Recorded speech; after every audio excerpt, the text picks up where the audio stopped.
அவனை எப்படி நியமிச்சிருக்கிறார் பாருங்க ஆண்டவர். அதனால தான் அவனை பற்றி நம்ம பேசக்கூடாது. துன்மார்க்கமாக ஆண்டவர் பார்த்துக்குவார், நம்ம விட்டுணும்.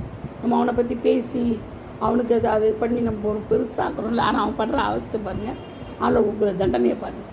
விரியப்பாம்பின் விஷயங்களை உறிஞ்சுவான், விரியனின் நாக்கு அவனை கொல்லும்.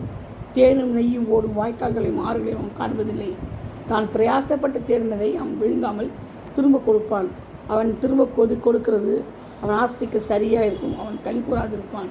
அவன் ஒடுங்கி ஏழைகளை கைவிட்டு அவன் கட்டாத வீட்டை பறித்தபடியினாலும் தன் வயிறு திருத்தேற்றிருப்பதினாலும் அவன் இச்சித்த காரியங்கள் அவனுக்கு ஒன்றும் இருப்பதில்லை. எதுவுமே அவனுக்கு என்ன செய்யதான் கிடைக்காதான். எதை இது பண்ணுறானோ அது கிடைக்காதான். அவன் போஜனத்தில் ஒன்றும் மீதியாவதில்லை. ஆகையால் அவன் ஆஸ்தி நிலை நிற்பதில்லை. ஆஸ்தி ஒரு நிலை நிற்காது. அதனால் அவனை பற்றி நம்ம பேசுகிறதே வேஸ்ட்டு. ரொம்ப கவனமாக இருக்கணும். கர்த்தர் தாமே இந்த வார்த்தைகளை ஆசீர்வதிப்பாராக. Thank you all. Praise the Lord.